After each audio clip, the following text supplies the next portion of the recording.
Bonjour à tous et bienvenue à Loin de sans foot. Olivier Brett avec vous en compagnie de Jean Gounel et Sydney Faux pour une émission un peu particulière aujourd'hui. On va faire les choses à l'envers par rapport à l'habitude. D'abord parce qu'en deuxième portion d'émission, en sandwich, dans le fond, on va avoir Rudy Camacho, défenseur ou peut-être qu'il faut dire milieu de terrain de l'Impact de Montréal maintenant comme invité. Et évidemment, on veut commencer avec notre segment en temps additionnel qu'on fait d'habitude après notre segment à domicile en raison des tristes événements, des tristes nouvelles venues d'Argentine cette semaine. D'abord, Jean, Sid, je vous souhaite la bienvenue. Toujours un plaisir de jaser avec vous. Salut, merci. Maradona à 60 ans qui décède. Bon, c'est des complications qui sont survenues après son opération. C'était au lendemain, je pense, de son 60e anniversaire pour un caillot au cerveau. Beaucoup a été dit, beaucoup a été écrit, Jean, sur Diego Maradona, sur sa carrière, sur la tourmente qu'il a vécue aussi, que ce soit sur ou en dehors du terrain, parce que ça a été un gars qui a vécu des montagnes russes d'émotions et d'aventures au cours de sa carrière. Et Jean, je ne sais pas ce que tu en penses, mais j'ai l'impression que ce qui ressort de tout le monde, c'est qu'il y a le joueur, mais il y a l'entourage, il y a l'environnement du joueur, puis les deux, à quelque part, sont indissociables. Oui, complètement. Complètement. Et depuis le début, je crois que c'est un peu la synthèse de tout ce qu'on a pu voir ou lire sur lui, c'est que Maradona et le Maradona qu'on connaît, qu'on a vu évoluer, grandir, a continuellement été le produit de tout son environnement. Tout petit quand il apparaît sur la scène, il vient d'une extrême pauvreté. Quand il arrive dans les équipes juniors à Argentinos Juniors, les dirigeants sont persuadés que c'est pas vrai, il n'a pas 8 ans. Il a pris tous les papiers pour arriver à le prouver, simplement parce que il est mal nourri, il est rachitique, pas bien développé. Qu'est-ce qui se passe à ce moment-là? Eh ben, ils vont lui donner des médicaments, ils vont lui donner des piqûres, des médicaments à prendre pour le remettre un petit peu en santé. Et qu'est-ce que ça crée? Ben, ça crée, je ne vais certainement pas dire qu'il s'agit d'un début de dépendance, mais certainement d'une confiance quand on va lui donner des choses, par exemple, dire c'est pour ton bien. Et lui, il va le prendre très, très facilement. Il va devenir ensuite le joueur tout jeune, à 11 ans, à Argentinos Junior encore. On va lui demander d'animer la mi-temps des matchs de l'équipe première, de l'équipe professionnelle. Et il est dans le rond central, il fait des jongles pour tout le public. Il devient, dès cet âge-là, il devient habitué et quasiment demandant même de cette affection et du public. Et toute sa carrière va être comme ça. À Barcelone, quand il arrive, c'est le premier gros transfert. À l'époque, c'est le plus gros transfert de l'histoire. Mais à Barcelone, eh ben, il est tout seul. Et là, il arrive où il découvre comme l'industrialisation. C'est-à-dire qu'il est payé, on a investi des sommes énormes, il doit produire, mais il est tout seul à Barcelone. Il n'y a personne avec lui à ce moment-là. Et c'est d'ailleurs là qu'il commence à tomber dans la cocaïne, etc. Mais qu'est-ce qu'il apprend? Il apprend à se débrouiller tout seul, malgré tous les problèmes. Et en fait, toute son histoire, c'est un petit peu ça. C'est l'environnement qui va former et continuer de former Maradona. Quand il arrive en Italie, déjà en Espagne, mais encore plus en Italie, il tombe sur des systèmes extraordinairement organisés, défensifs, et qui sont faits pour le contrer. Et à l'époque, quand on parle de le contrer, qu'on parle de défenseurs, les défenseurs, ils ne sont pas choisis parce qu'ils sortent bien le ballon et qu'ils sont propres. C'est parce qu'ils vont dedans et puis il n'y a pas de problème. Donc, qu'est-ce qu'il prend? Eh ben, il va trouver des stratégies pour éviter, pour essayer de limiter les contacts et les risques de blessure, parce qu'il en a pris. Il a pris plus de coups que 99,9% des joueurs de l'époque ou même plus tard. Donc, tout Maradona, toute son histoire, c'est toujours en fonction un petit peu de ce qu'il y a autour de lui, de l'environnement.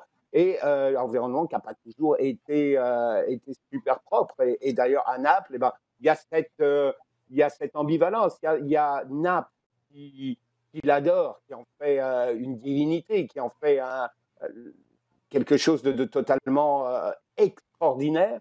Et puis, il y a les relations beaucoup plus louches, beaucoup plus sombres, disons, qui vont précipiter un petit peu des problèmes, que ce soit de santé, d'isolement, etc. Donc, Maradona a toujours été, et je pense que c'est un des éléments pour le définir, c'est vis-à-vis de cet environnement.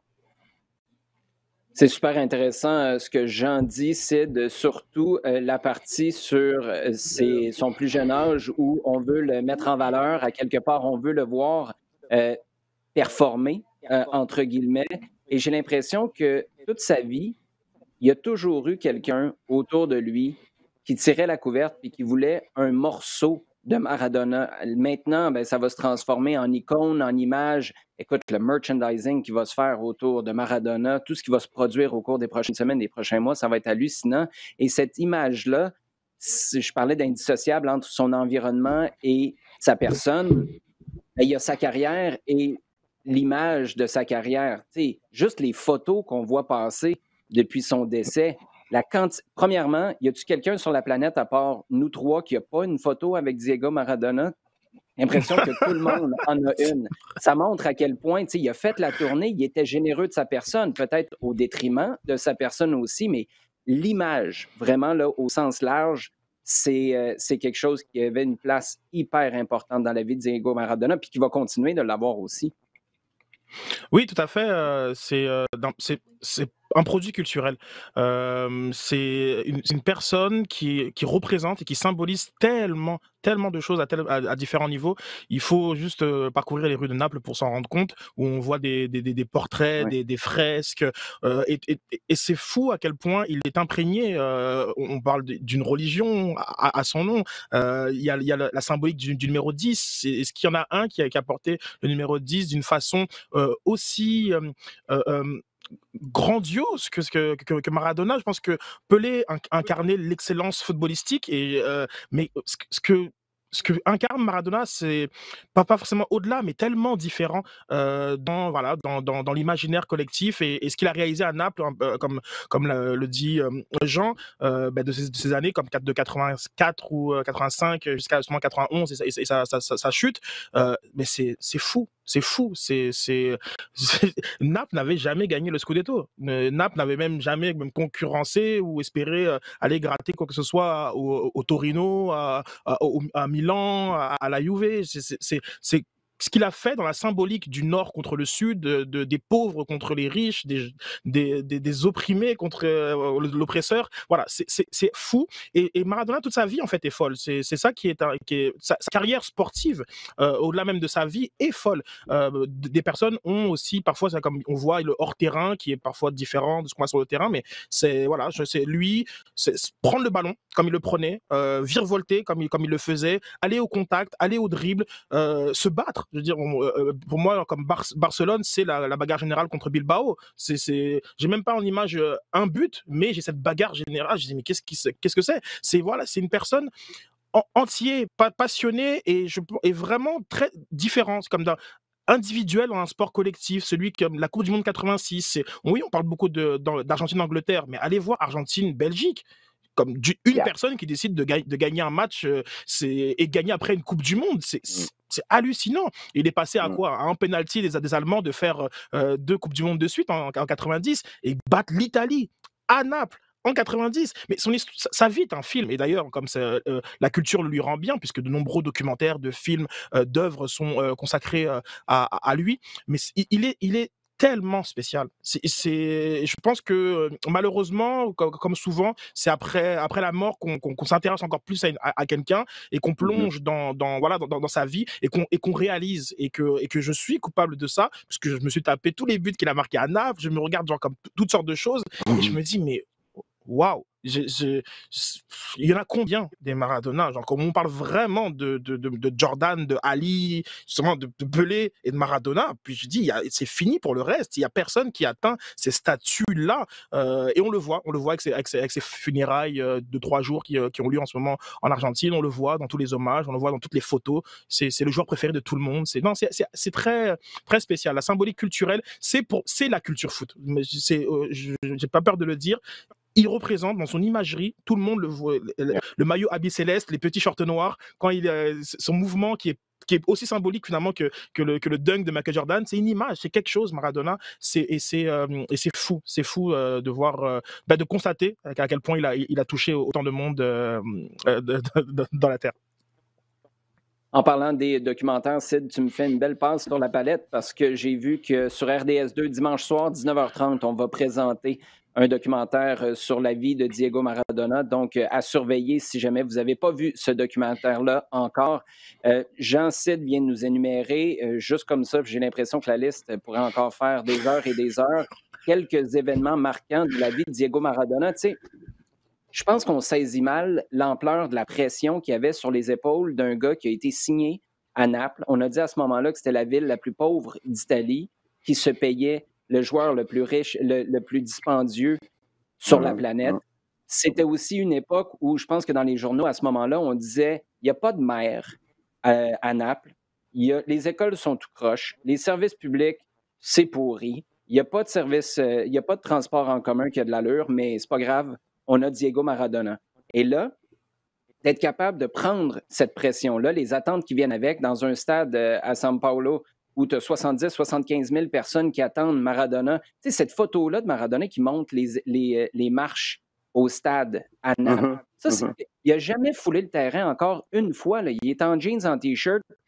La quantité de photographes qui sont là, tu dois avoir 100 photographes qui sont empilés les uns par-dessus les autres pour avoir la photo de la première fois où Maradona, avec sa grosse crinière, lève les yeux puis voit ce qui l'attend et les attentes qu'on a envers lui, de savoir qu'il prend ça puis qu'il dit « Inquiétez-vous pas, je vais vous l'amener, votre premier Scudetto », qu'il fait. Il va en chercher un deuxième, une coupe UEFA. Écoute, juste là-dedans, dans ce que je viens de dire, c'est une infime partie de sa carrière, à quelque part, parce que tu comptes pas l'Argentine. Ces moments-là, écoute, tu ferais une liste de 150 joueurs, tu n'arriverais même pas proche des moments qui ont marqué la carrière de Diego Maradona. Non, c'est sûr, c'est extraordinaire parce qu'effectivement, la façon dont tu le dis, c'est oui, il a concentré en l'espace de quelques années des milliers d'expériences. Et c'est ça qui est incroyable. Et ce dont tu parles à Naples et dont Sid a parlé aussi, tu vas le sentir. Et je pense que moi, c'est un des moments les plus forts que j'ai vu de Maradona. C'est pas un moment de jeu. C'est la demi-finale de Coupe du Monde 90. C'est à Naples, contre l'Italie. Donc, à Naples, il est chez lui. Et quelque part, il est encore persuadé que Naples, parce que c'est Naples, parce que c'est l'opposition face à même cette Italie qui va jouer, mais c'est l'Italie du Nord quand même. Hein. C'est un ennemi quelque part. Et il est persuadé que Naples, au fond, va être avec lui. Et au moment de l'hymne argentin, c'est sifflé. Et il y a des grandes banderoles, je ne sais pas si vous vous rappelez, il y a des banderoles qui disent « Diego, pardonne-nous, mais aujourd'hui, on est italien. L'Italie, c'est notre patrie. » Et il pleure. Ces moments-là, c'est vrai ce que Jean dit à quelque part. Il y avait toujours une émotion attachée. Et quand j'ai discuté avec les gars du 5 à 7 cette semaine, c'est ce que j'ai dit. La première chose qui me vient en tête, c'est les émotions qu'il a fait vivre, les bonnes et les moins bonnes, les émotions que lui a vécues. Et à quelque part, c'est ça qui propulsait le joueur parce qu'il n'y avait jamais rien qui était au beau fixe avec Diego Maradona. Puis j'irais même plus loin, c'était toujours 100% ou 0. T'sais, le juste milieu, là, Diego Maradona n'a jamais connu ça. Non, effectivement, on parle d'émotions.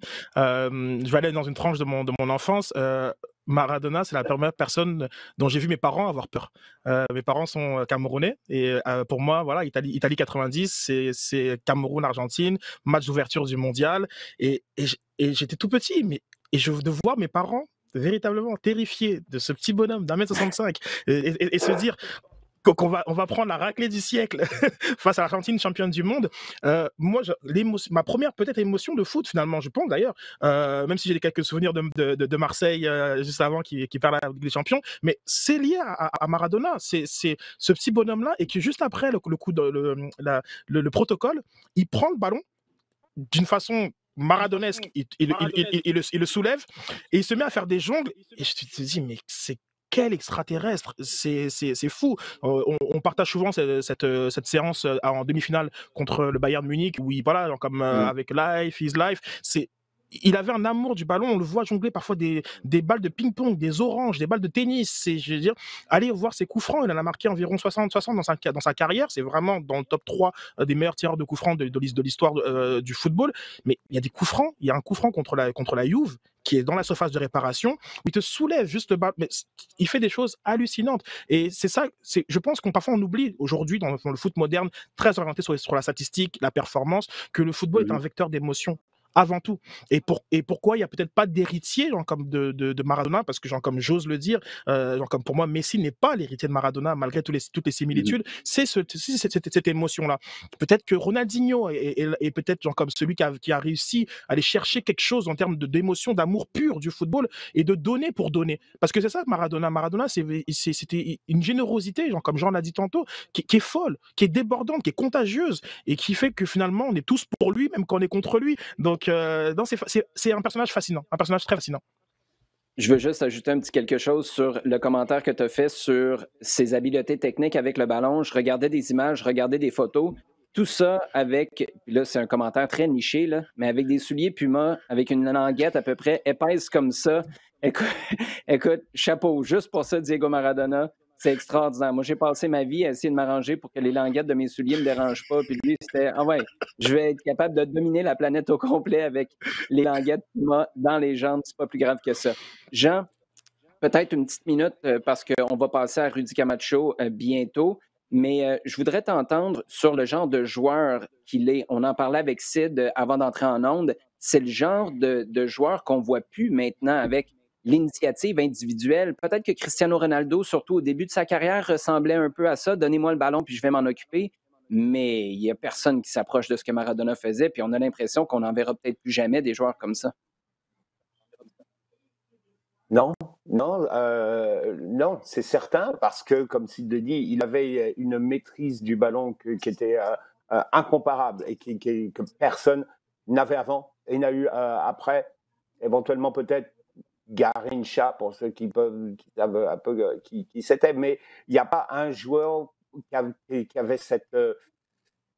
et le ballon existait parce que c'était le centre de sa vie et son but, mais c'est comme s'il n'existait pas parce que il l'accompagnait tout le temps et puis il faisait d'autres choses en même temps. Il y a cette fameuse séquence dont Sid parle là face cette mi-temps, cet avant-match face au Bayern. Et tu le vois qui jongle, à un moment il envoie le ballon en l'air, très haut en l'air, et puis il fait autre chose à côté, hop, le ballon va retomber. Donc une connaissance déjà au départ il mesure instinctivement le temps que ça va prendre, la distance, etc., où il est placé. Et dans ce qu'il faisait dans ses matchs lui-même, il était capable d'inventer des choses continuellement et de savoir tout le temps ce qui se passait toujours autour de lui. Un autre élément moi, que je retiens, c'est le but évidemment en 90 contre le Brésil, but qui élimine. Le Brésil domine tout le match. Il tire sur la barre, il y a des arrêts de Goycochea, l'Argentine est archi dominée. 4 minutes de la fin, il y a un ballon qui revient en compte. Il le prend dans le rond central. Il a pris la photo de tout ce qui se passe autour et il va partir. Il prend le ballon, il va partir, il va emmener 4 joueurs avec lui. Il sait déjà, dès qu'il a pris le ballon, il sait comment l'action va se terminer. Il va emmener les 4 défenseurs au dernier moment, au moment où les 2 derniers défenseurs vont commencer à bouger vers lui. Il décale Caniggia. But, c'est un des plus gros hold-up de l'histoire de la Coupe du Monde. Et l'Argentine passe. Mais voilà, c'est ça. C'est une quasi, comment je dirais, conscience de tout ce qui existait sur le terrain. Et le ballon en étant une partie, mais le ballon, il le domestiquait tellement facilement que c'était son ami. Il venait avec lui. Voilà. Lui, il s'occupait de tout ce qui se passait autour. Et puis, hop, changement de direction, hop, accélération, deuxième accélération, troisième accélération aussi, parce que physiquement, il était encore capable de faire ce genre de choses-là. Ouais. C'est là qu'il était magique, c'est là qu'il était capable de faire rêver, de dire, mais c'est incroyable ce qu'il fait là. Merci les gars d'avoir partagé ça, puis surtout, merci Sid d'avoir partagé la première fois que tu as vu tes parents avoir peur en regardant un match de foot. Ça fait une petite tranche de vie de chez les Fauveaux qu'on apprécie énormément. Les gars, on se retrouve tantôt pour nos sujets chauds. Pour notre segment à domicile, j'allais dire en temps additionnel, je suis habitué à l'ancien ordre, l'ordre plutôt classique de Loin de s'en foot. À domicile, on a le grand plaisir d'être rejoint par, je le disais en début d'émission, le défenseur, mais il faut peut-être dire milieu de terrain maintenant de l'Impact de Montréal, Rudy Camacho. Merci beaucoup de prendre le temps avec nous aujourd'hui. Merci à vous. Je voudrais t'entendre, évidemment, on va parler de la dernière saison, de ce que tu as vécu en série, parce que ça a été un rôle franchement particulier que Thierry Henry t'a demandé au milieu de terrain.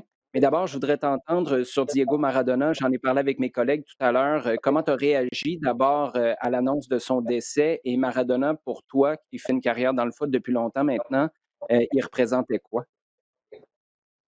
Ouais, comme tout le monde, voilà, beaucoup de tristesse parce que c'est quelqu'un qui nous a inspirés. Quelqu'un, voilà, on regarde encore ses vidéos aujourd'hui alors que ça fait un moment qu'il a arrêté sa carrière et je pense qu'on regardera ses vidéos pendant longtemps. C'était un magicien, c'est un des meilleurs joueurs de tous les temps. Donc voilà, c'est triste. Après, c'est comme ça. Il a eu beaucoup de problèmes en dehors du football et voilà, je pense que le football se souviendra de lui pendant longtemps. J'aimerais que tu me parles un peu de l'entourage parce qu'on en discutait tout à l'heure. C'est difficile de dissocier Diego Maradona, le joueur, de tout ce qui venait avec en dehors du terrain.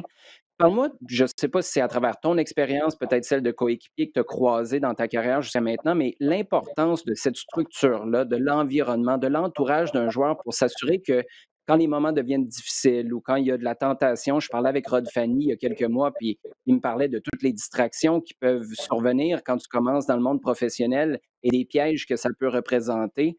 Qu'est-ce qui est le plus important pour un joueur pour éviter de tomber dans le côté un petit peu plus sombre? Ouais, après, c'est important, la stabilité, voilà, c'est la famille, c'est les enfants. Mais on est tous différents, c'est dans la tête que ça se passe. Il y en a qui n'ont pas forcément envie de stabilité non plus. Donc, je ne connais pas la vie de Maradona, je ne connais pas la vie de certains joueurs, mais c'est clair qu'en tout cas, pour ma part, voilà, pour ce que je veux dans ma vie et la stabilité que je veux, et pour être performant sur le terrain, je pense il faut être accompagné, il faut avoir une famille, des enfants, il faut être posé dans sa tête et un bon entourage. Donc ça passe par la famille, ça passe par les amis.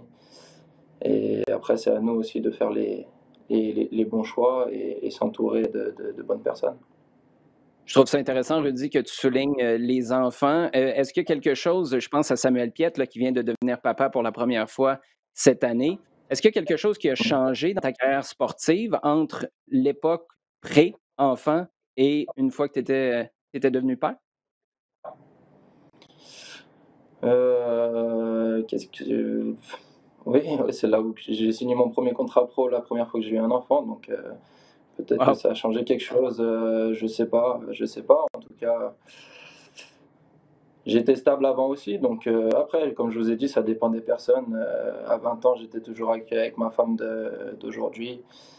Mhm. Et voilà, ça dépend de plein de choses. Moi, j'ai toujours voulu ça, j'ai toujours voulu cette stabilité. Après, c'est clair que quand on rentre à la maison, qu'on a fait un mauvais match ou qu'on n'est pas bien, bah, les enfants, ça redonne le sourire, ça fait oublier certaines choses. Donc, c'est important.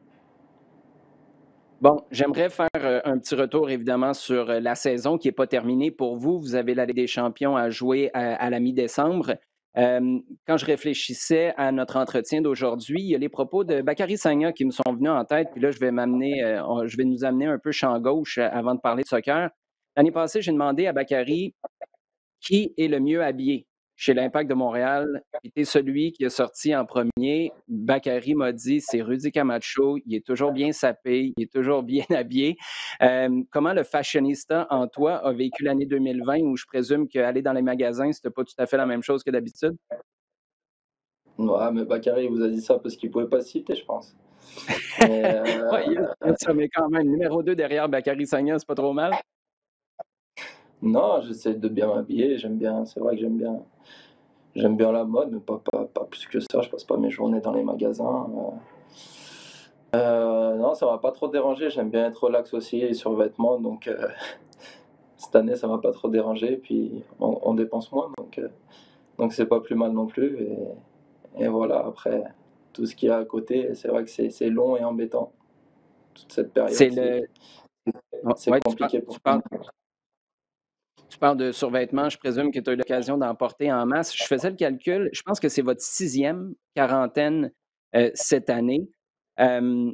Est-ce que vous avez des nouvelles d'un retour potentiel à l'entraînement? Je sais qu'on attend la santé publique. Vous en êtes où en ce moment dans ce que vous savez sur, le retour à l'entraînement ici à Montréal ou peut-être l'obligation d'aller aux États-Unis? C'est assez incroyable. On attend l'autorisation du Québec, je crois. Le dernier mail qu'on a reçu, c'est il y a 2 jours. Voilà, le club essaye de nous tenir au courant. Je pense qu'ils n'ont pas plus d'informations non plus.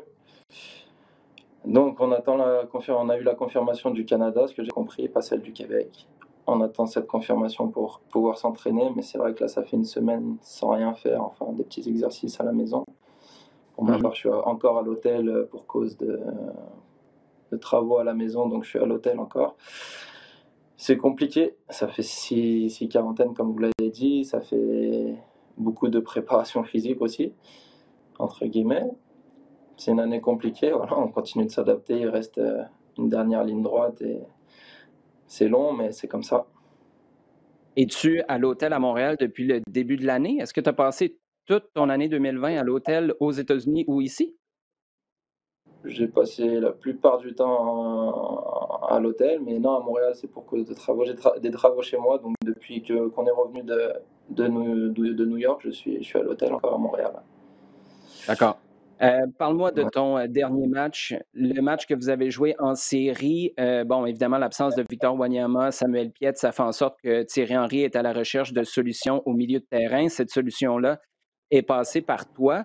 J'ai été, surpris d'entendre Thierry dire que tu avais une formation de milieu de terrain. Personnellement, je l'ignorais. Ça va jusqu'où ou ça se résume à quoi cette formation-là de milieu de terrain, en plus de celle de défenseur central? As-tu joué chez les pros, milieu? J'ai pas de formation en tant que milieu. Après, j'ai déjà été amené à jouer au milieu de terrain 2, 3 fois dans mes anciens clubs. Quand j'étais très jeune aussi, je jouais comme un peu tout le monde, hein, devant et au milieu de terrain. Après, non, j'ai pas spécialement de formation, mais le coach a voulu dire que j'ai déjà joué à ce poste Ouais. et je pense avoir voilà, certaines qualités pour pouvoir dépanner à ce poste. Donc ils ont opté pour cette solution-là. On m'en avait parlé aussi un peu quelques temps avant. Voilà, on m'avait fait comprendre que c'était possible que je joue en 6. Et voilà, ça me dérange pas hein, plus que ça. Ton expérience, ça a été comment? Je pense que de l'extérieur, on a vu que c'était 75-80 super bonnes minutes. Après, c'était pas la qualité, mais plutôt les jambes qui devenaient plus compliquées. Comment tu as vécu ce match-là? C'était dur à partir de là, à 70e, ouais. Ça devenait compliqué et ça s'est ressenti sur la fin d'ailleurs, hein. Ça s'est ressenti sur la fin. Après, j'ai Mmh. essayé de couvrir beaucoup de terrain, essayer d'aider ma défense et en même temps faire le relais avec l'attaque, de jouer simple. Et voilà, c'est vrai que j'ai couru beaucoup, j'ai dû courir entre 12 et 13 kilomètres. Sur la fin, ça a joué et voilà, sur le dernier but, j'attrape une crampe sur le dégagement. Donc je ne me Mmh. relève pas tout de suite et je suis en retard sur la frappe. Donc ouais, les 20 dernières minutes étaient compliquées. Mais bon, c'est comme ça, on a essayé de tout donner et voilà. La saison, comme je le disais tout à l'heure, de manière générale n'est pas terminée. Reste la Ligue des champions, match retour, quart de finale, à jouer. C'est un match qui va jouer le 15 décembre à Orlando. Maintenant, on ne Mhm. fera pas un bilan complet de la campagne, mais peut-être de la saison MLS. Comment tu évalues personnellement ta saison 2020, même si c'était tronqué, on l'a dit tout à l'heure, là, tronqué par plusieurs arrêts et nouveaux départs? C'est une saison la plus compliquée de ma carrière. Pas, bien sûr, individuellement aussi, parce qu'il s'est passé beaucoup de choses. Voilà, de mon point de vue personnel, c'est une saison frustrante parce que je finissais les matchs frustré. Je faisais des bonnes performances, mais il y a toujours une erreur qui venait gâcher toute ma performance. Mmh. Donc c'est une saison vraiment frustrante au niveau personnel et au niveau collectif. C'est la pire saison que j'ai eu à vivre jusqu'à maintenant. Voilà, on a été loin de nos familles pendant pratiquement toute l'année. À l'hôtel, dans notre chambre, tout seul. On n'est même pas à deux, on est tout seul. C'était très, très, très, très dur psychologiquement. Voilà, par exemple, après un match, quand on fait une erreur et qu'on n'est pas bien, et ben, on rentre dans notre chambre, on est tout seul, il n'y a personne. Donc, faut être fort mentalement, faut se remettre dedans le lendemain directement. C'est pas facile, ça n'a pas été facile, mais pour tout le monde. Pour tout le monde, voilà, pour toute l'équipe. Et aujourd'hui, c'est la dernière ligne droite, il va falloir qu'on soit costaud. C'est encore compliqué aujourd'hui, on est en quarantaine depuis une semaine. Mhm. Et voilà, c'est une année où on a appris aussi, on a été solidaire, ça a soudé le groupe aussi, je pense, sur pas mal de choses. Et j'espère que ça nous servira dans le futur. Je t'entends parler de la pandémie, évidemment, ça fait écho à ce qu'on entend d'à peu près tout le monde, que ce soit les joueurs, que ce soit les entraîneurs, pas juste à l'Impact, mais partout en MLS. Comment cette pandémie-là a affecté ta manière, tu as 29 ans en ce moment, comment cette pandémie-là a affecté ta manière de voir les prochaines années de ta carrière? Il te reste 1 an de contrat avec l'Impact en 2021. On a vu Saphir Taider quitter l'Impact avant la fin de son contrat parce que pour sa famille, il aimait mieux aller jouer ailleurs avec une offre, évidemment, qui est venue puis qui rendait ça intéressant pour lui et pour le club. Je parlais avec Rod Fanny, il m'a dit la même chose pour regarder la suite. Ben, il y a quelque part l'influence de 2020 qui a été très difficile. Boyan a à peu près les mêmes commentaires. Pour toi, personnellement, comment cette pandémie-là a affecté ta façon de voir les prochaines saisons? Bah, les prochaines saisons, je sais pas. Pour l'instant, je me projette sur la prochaine saison et c'est vrai que on sait pas ce qui va se passer. J'ai entendu, je crois qu'au basket, Toronto allait déjà jouer la prochaine saison à l'extérieur. Oui, Je sais pas si, enfin, j'ai entendu, je sais pas si c'est vrai ou pas. Ça oui. fait un peu peur. Ça fait un peu peur parce qu'on se dit que si on doit partir aux États-Unis, laisser notre famille encore une saison, c'est, ça fait peur. Après, on ne sait pas ce qui va se passer demain. Peut-être que qu'on pourra jouer devant nos supporters, je sais pas, qu'on pourra jouer à domicile, qu'on devra partir à New York encore une fois pendant des mois et des mois. Pour l'instant, je pense qu'il y a la saison prochaine et je sais pas ce qui va se passer. On verra bien. On verra bien. Je peux pas. J'en ai aucune idée. Mais c'est vrai que Je sais que ça, ça fait poser beaucoup de questions et oui, ça fait peur. Je sais que c'est très difficile de s'imaginer un retour à la normale avec tout ce qu'on a vécu cette année, mais si on était pour revenir à quelque chose, à un semblant de normalité en 2021, est-ce que tu te vois à Montréal au-delà de la prochaine saison ou est-ce que tu es encore en mode réflexion à savoir ce que tu veux pour le prochain chapitre de ta carrière? Non, comme vous le savez, il me reste un an de contrat. J'ai fait une année, comme je vous ai dit, frustrante sur le plan personnel. Je sais que voilà, ça doit être mieux, ça aurait pu être mieux. Et j'aime pas partir sur des mauvaises notes. Donc pour l'instant, je suis sous contrat avec l'Impact. Je suis bien ici, sans parler de la pandémie. Donc Mhm. voilà, je suis pas quelqu'un qui aime partir sur une mauvaise note. Et si je dois être là l'année prochaine, et ben je serai là l'année prochaine sans problème. Et puis on verra pour le reste de ma carrière. Je sens une possibilité de ne pas être là l'année prochaine. Est-ce qu'il y a eu des discussions ou est-ce que tu as un feeling par rapport à ça ou est-ce que pour toi, il n'y a pas de question, tu es de retour en 2021? Non, pour l'instant, il n'y a pas de question. Je suis de retour en 2021. Après, vous savez très bien que dans le football, tout peut se passer. Ouais. Je dois penser aussi à la suite de ma carrière. Il me reste un an de contrat. Faudra voir. Faudra voir. Mais pour l'instant, je suis à Montréal. Il n'y a rien de prévu. Ligue des champions maintenant, dernière question avant de te laisser partir. Merci beaucoup de prendre le temps pour nous aujourd'hui, Rudy. Je le disais tout à l'heure, c'est super apprécié. C'est quoi le feeling pour cette Ligue des champions-là? Quand la rumeur est sortie que ce serait à la mi-décembre aux États-Unis, il y avait le Mexique qui flottait dans ces rumeurs-là aussi. J'ai posé la question à Samuel Piette qui m'a dit ouais, c'est pas accueilli à bras ouverts en ce moment dans le groupe parce que, évidemment, ça hypothèque aussi une partie de la période des fêtes à Noël. Maintenant, la posture mentale de l'équipe à l'approche de ce match-là, c'est comment? Je vais pas vous mentir. Moi, j'ai pas l'habitude de mentir. J'étais pas pour. J'étais pas pour, comme la plupart des joueurs qui ont une famille et des enfants. Ça fait 2 mois et demi que j'ai Mhm. pas vu mes enfants. 2 mois et demi que je suis à l'hôtel, dans ma chambre d'hôtel. Je vois personne. Donc non, j'étais pas pour. Après, on reste des compétiteurs, on est sous contrat, on est professionnel, on doit jouer ce match. C'est comme ça, ils nous l'ont mis en plein mois de décembre, donc faut pas oublier que nous, après le match, on doit rentrer en Europe. Peut-être que voilà, si on va au bout, on rentrera le 25 décembre en Europe, je sais pas.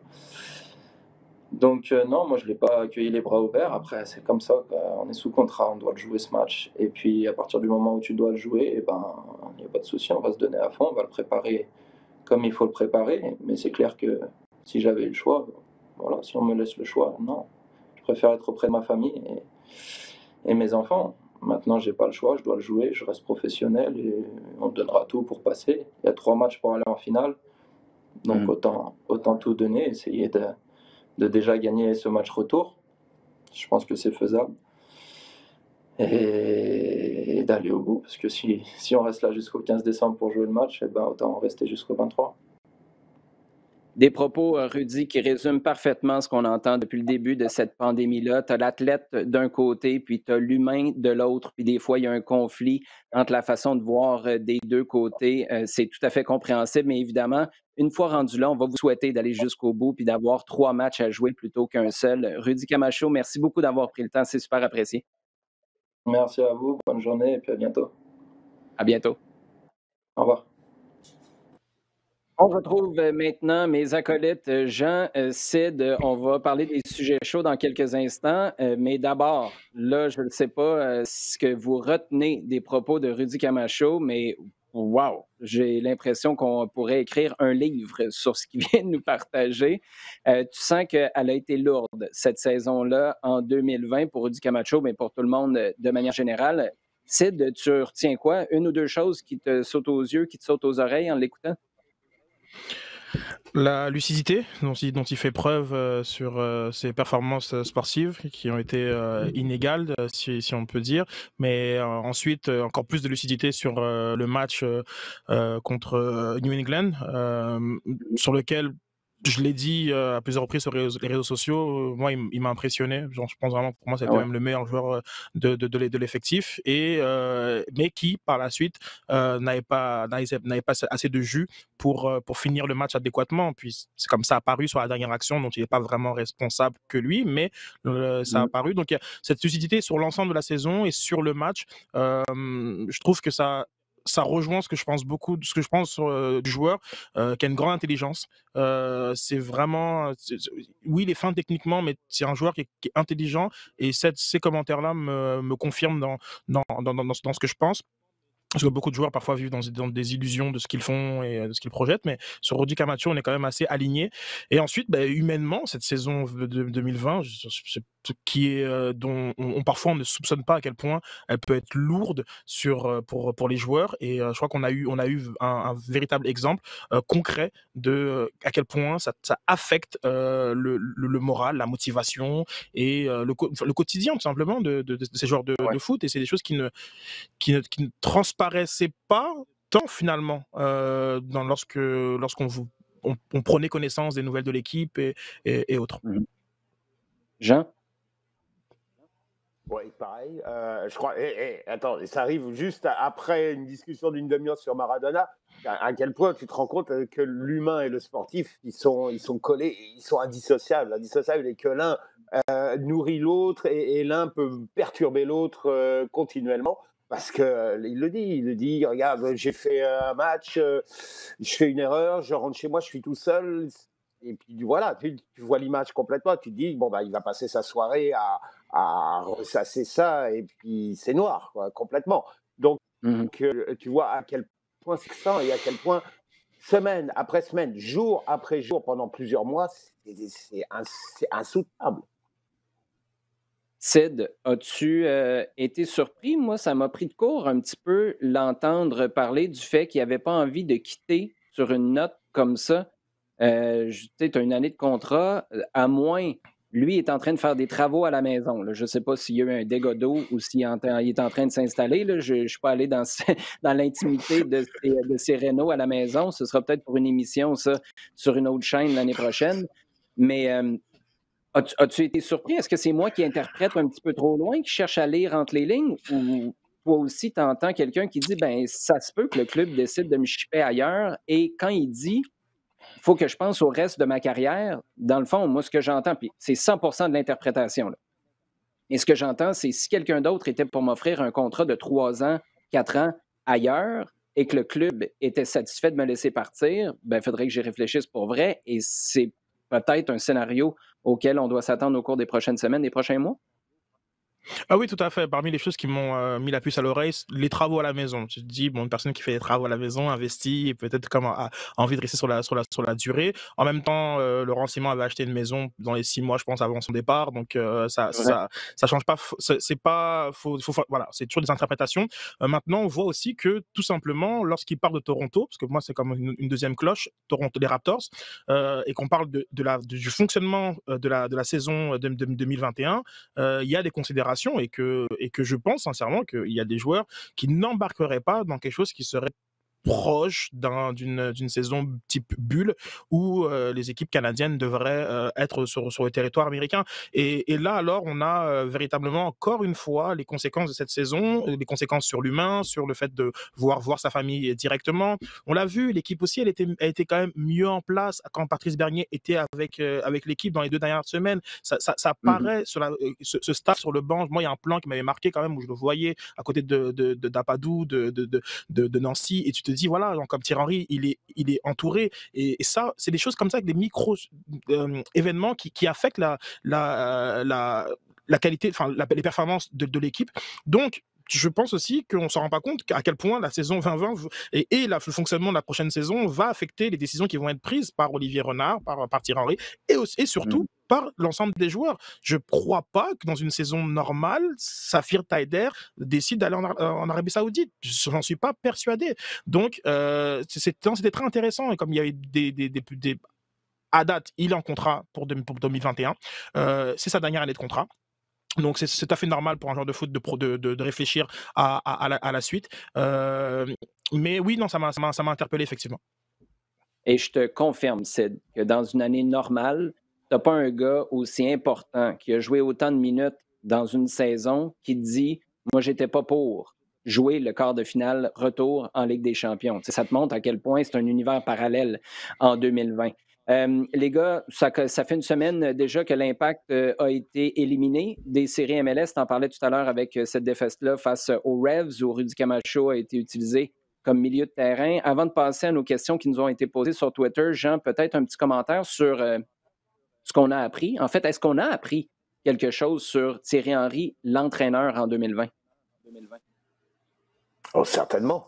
Certainement. On a vu quelqu'un qui débarquait avec une expérience quand même assez minime et qui, on l'a vu, je dirais, prendre la mesure du métier, hein, tout simplement, parce que là, c'est la première année entière qu'il fait à la tête d'un club. Je ne parle pas de l'équipe nationale ni de ce qu'il a vécu avec la Belgique. Mhm. Hein.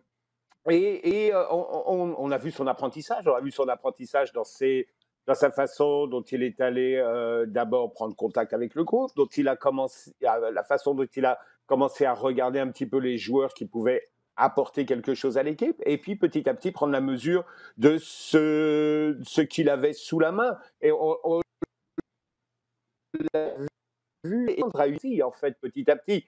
C'est qu'il y a des joueurs auxquels il a demandé d'évoluer de telle ou telle façon. Petit à petit, on l'a vu progresser et élargir son champ d'application. En partant des premiers matchs qui étaient en Ligue des Champions, où il a commencé à y aller avec un certain système, d'ailleurs, que personne n'attendait vraiment. Et petit à petit, il a commencé à donner un peu plus de responsabilité ou un peu plus d'importance à certains joueurs. Donc, c'est un processus qu'on a vécu toute l'année. Et je pense que lui aussi, il a appris des choses sur lui-même et sur la façon. Et toi, Sid, si tu as une chose à retenir qu'on aurait appris de Thierry Henry, le coach, cette année, ce serait quoi? Ouh, c'est une excellente question. Une seule chose, Ben, tiens, tu peux en je avoir sais deux. pas je sais même pas par où commencer, mais effectivement, c'est sûr que il a beaucoup appris. On sent le cheminement. On a vu avec les différentes entrevues qui ont été faites en fin de saison, on sent vraiment un cheminement de la part de Thierry Henry. Donc, il a certaines certitudes, certaines valeurs, mais qui ont été soit mis à mal par la réalité d'une saison tronquée, des blessures, de la difficulté de faire passer un message, de savoir adapter son message en fonction des différents profils dans son équipe. Donc on a vu ce cheminement-là et je pense que ce que j'ai apprécié sur le dernier match, je le dis, je le répète, l'Impact s'est vraiment fait surclasser par une équipe qui était meilleure qu'elle, mais dans l'attitude et le comportement de l'équipe, j'ai apprécié vraiment ce que j'ai vu de l'Impact. Il y en a qui me diront que l'effort, c'est le minimum. C'est pas tant le minimum maintenant dans le foot. On voit des équipes qui parfois sont battues même dès la première minute de jeu et de voir c'est comme l'Impact qui s'est présenté avec un visage conquérant mais à la hauteur de ce qu'ils pouvaient produire. C'est ça, ils ont donné leur maximum. Leur maximum était clairement insuffisant, mais ils ont donné leur maximum et ça je le donne à Thierry Henry d'avoir su préparer, galvaniser le groupe pour une performance comme celle-ci. Ça aurait sûrement suffi contre un DC United ou contre un Inter Miami. Ça suffisait pas clairement contre un New England et ces autres équipes qui sont passées au tour suivant des séries. Donc oui, un coach j'ai hâte de le voir travailler dans des conditions plus normales. Il m'a donné cette envie-là. Il m'a donné cette envie de le voir travailler au centre Nutrilait avec une semaine d'entraînement, avec un match dans la semaine, avec un groupe qui est quand même plus étoffé et de voir les résultats qu'il est capable de produire. Tu penses que Thierry Henry va nous laisser regarder les entraînements au centre Nutrilait? Non, je te pose la question pour vrai. Non, mais je crois que c'est obligatoire en partie de nous laisser accès. En tout cas, c'est une excellente question. Maintenant, oui, je pense que ça aussi, c'est autre chose. Il a quand même travaillé dans le huis clos et peut-être pas mis de mettre en place des choses qui auraient très certainement fuité, puisque on le sait, hein, comme tous les entraînements sont publics, sauf celui de la veille de match dont on a accès à 15 minutes seulement. Donc, ouais, ça aussi, c'est un ajustement qu'il devra prendre en considération. Mais en tout cas, j'espère qu'on aura accès à ces pratiques. Sachant que les gars sont encore en quarantaine et ne savent pas trop ce qui se passe dans les prochaines semaines, je vais prendre mon gaz égal pour les entraînements au centre Nutrilait l'année prochaine. On a le temps d'en discuter à Loin de sans foot. Les gars, on est là avec les questions qui nous ont été posées sur Twitter. Il y a Christophe Angel ou Angel, désolé si je prononce mal, qui nous demande, on va y aller avec toi, Jean, pour le recrutement de ces futurs joueurs désignés. Est-ce que l'Impact devrait suivre la tendance en dénichant des jeunes perles sud-américaines? On n'est pas obligé, c'est principalement sud-américain, là, mais ça peut être d'un peu partout dans le monde. Ou est-ce qu'on devrait continuer à forger son identité autour de joueurs provenant de ligues européennes? Bref, des joueurs établis venant d'Europe ou des jeunes joueurs à qui tu vas donner de la valeur puis éventuellement tu voudrais revendre. Qu'est-ce que tu vois s'en venir, Jean?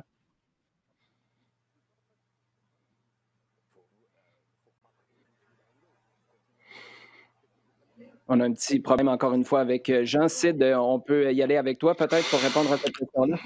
Écoute, c'est une ligue qui sert évidemment de tremplin pour de nombreux jeunes Sud-Américains, principalement des Argentins, de nombreuses équipes de la ligue en ont, qui font des différences énormes sur le terrain. Ce serait bête de se priver de ce vivier. Maintenant, je corrèle ça, j'oppose ça, pardon, au propos de Louis Binks, qui disait que pour lui, un jeune qui sortait de l'académie Tottenham, ce qu'il a vécu comme expérience sur le terrain, il n'aurait jamais pu la vivre en Europe, et que c'est aussi une destination potentielle. Et je pense qu'on a aussi le cas avec Broguillard, qui sortait de Lyon et qui n'a pas pu rentrer dans les rangs professionnels. Il y a sûrement des opportunités parmi tous ces joueurs-là qui sont ceux qui ne vont pas signer de l'académie vers leur club professionnel, de pouvoir aussi, pourquoi pas, connaître des expériences nord-américaines sur 2 ans, 3 ans. Et je pense que comme Kevin Gilmore l'a dit, le but de Louis Binks, c'est pas de finir sa carrière à Montréal. C'est une plus-value. Il est signé ailleurs. Là, c'est Pologne. Mais bon, comme je pense qu'il y en a d'autres qui suivront ce parcours-là. Donc, le profil doit rester le même. Je pense peut-être que soit même pour les joueurs européens, de pas forcément aller chercher des joueurs trop vieux. Je crois qu'il faut quand même tourner la page sur des signatures type Sagna, type Fanny, et aller chercher vraiment des jeunes. Maintenant, je pense que sur les côtés sud-américains, on peut se permettre d'aller chercher entre 24 à 28 ans et chercher les prochains, je sais pas moi, Pozuelo, Loïdero et autres. Donc c'est ça. Maintenant, après, je suis pas trop non plus sur les passeports. T'es sur le terrain, il faut que tu fasses la différence. Point. Oui, mais il y a les réseaux de recrutement. Puis, étant donné que la MLS a une structure de recrutement, une entreprise qui est très, très enracinée en Amérique du Sud, je pense que c'est ça qui fait que le réflexe est, lorsqu'on parle de jeunes joueurs désignés, de parler de joueurs sud-américains. Mais j'abonde dans le même sens que toi. Et Christophe, moi, je pense qu'il y aura toujours des joueurs européens qu'on va aller chercher. Regarde, Rudy Camacho, il est venu ici. Je comprends qu'on lui a donné un bon salaire, mais il est venu ici à 26 ans quand même. Tu sais, si tu es capable d'aller chercher des Européens dans ce range-là et des Sud-Américains, tu parlais de 24 à 28 ans tantôt, Sid, moi, je pense que ça commence à être vieux. Si tu personne, si toi, tu arrives, tu repères un gars comme ça, c'est probablement parce que les autres ont décidé de passer leur tour, peut-être y aller encore plus jeune, 20, 21 ans. Ouais. Et à ce moment-là, je pense que tu as vraiment une chance de te démarquer. Sinon, écoute, tu as les LAFC, les Atlanta de ce monde qui vont passer avant toi. Là. Ah, dans ce sens-là, oui. Mais cette tranche d'âge-là, moi, je la mets plus sur des joueurs dont je veux pas forcément les revendre, en fait. Je veux plus un peu D'accord. à la Piatti, pas du niveau de Piatti, comprenez-moi bien, mais de ce type qu'on veut établir vraiment sur des années et dont finalement, on espère que quand il a fini, il retourne en Amérique du Sud et non pas tremplin. Versus les Européens où j'aurais plus tendance à chercher vraiment que des joueurs tremplins, si je puis dire, et profiter vraiment du bassin nord-américain, parce qu'il faut aussi en parler, Ouais. et sud-américain pour le reste. Gaëtan Fitzpatrick maintenant nous demande, avec la Ligue des champions CONCACAF qui s'en vient bientôt, est-ce que le club aura sensiblement le même effectif ou est-ce qu'il y aura des changements? Là, on rappelle que c'est un match qui va jouer le 15 décembre à Orlando.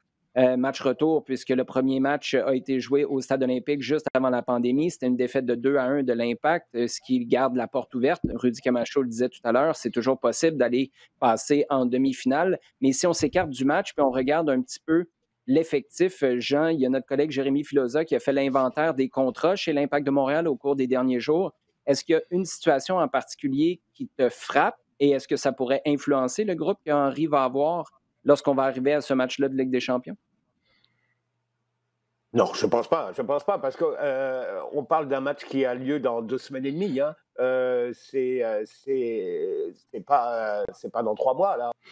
Ben, écoute, au niveau des joueurs qui sont entre guillemets à une situation problématique, on parle vraiment des sans contrat, hein, Fanny, Raitala et Corrales, et donc je pense pas forcément que c'est des joueurs qui te chamboulent complètement ton effectif. Mais pour la suite, je crois peut-être que ce qui va être plus compliqué à gérer, c'est les joueurs non protégés, qui sont puisqu'il y a encore une équipe d'expansion. Et donc, je pense Austin.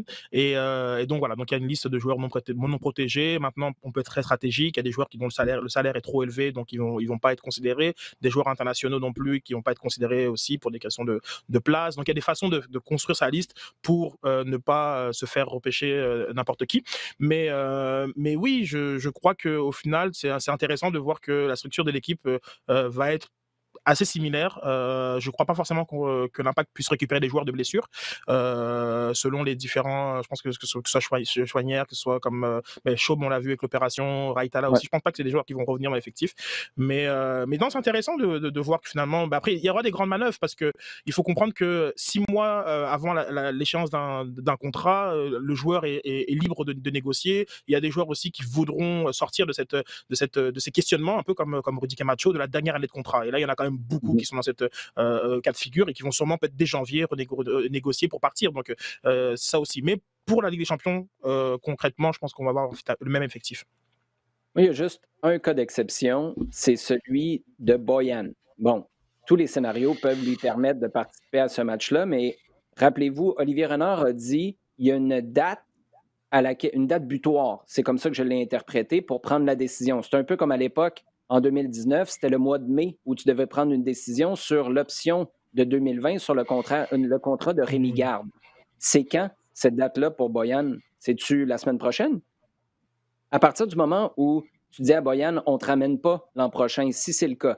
Avec les commentaires d'Olivier Renard et l'utilisation de Boyan sur les derniers mois, j'ai l'impression qu'on s'enligne plus vers un retour de Boyan l'année prochaine. Est-ce que c'est avec son contrat tel quel, avec l'année d'option qui était prévue dès le départ, ou est-ce que c'est après une renégociation? Ça, j'en ai aucune espèce d'idée. Mais mettons que tu dis à Boyan, ben non, on ne l'exerce pas cette option-là. Est-ce que lui, il va aller jouer un match le 15 décembre, sachant que le 1er janvier, il pourrait signer avec quelqu'un d'autre? Non, je pense pas. Effectivement, comme il y aura ce côté de préservation, de pas prendre le risque de se blesser. Puis il faut comprendre aussi que le tournoi, comme il est fait, c'est du 15 au 22 22. décembre. Donc Ouais. une victoire qui est quand même envisageable, met l'impact dans un cycle de match infernal. Donc non, je pense pas. Je m'en voudrais quand même, genre, comme de pas citer un joueur, donc qui est, pour moi, qui est Vas-y. vraiment la grosse énigme finalement, c'est Victor Wanyama. Parce que aujourd'hui, là il est midi, vendredi, je ne sais pas du tout où il est. Je ne sais pas du tout quelle est sa situation contractuelle vis-à-vis du club. C'est très spécial la situation de Victor Wanyama qui a véritablement, dont on n'a plus de nouvelles depuis le match du Kenya contre les Comores. Il y a de ça quand même presque 10 jours maintenant. Donc c'est très spécial dans comme la situation de Victor Wanyama, et j'ai hâte de voir si ça nous amène à des révélations. Mais là, je pense qu'on devait être en droit d'avoir des nouvelles de l'impact de Montréal sur un joueur désigné quand même, le seul aujourd'hui dans l'effectif montréalais. Bon, tu es en train de nous dire qu'on va avoir perdu un 3e joueur désigné cette année. Ça commencerait à faire compliqué, merci. Là. On termine rapidement, Sid, si tu le permets, avec la dernière question qui nous a été posée par Émile Archambault, qui nous demande, avec la blessure de Piqué au Barça, est-ce que c'est la catastrophe, un clou dans le cercueil, ou c'est pas un impact trop important pour les Catalans? Ah non, c'est la catastrophe.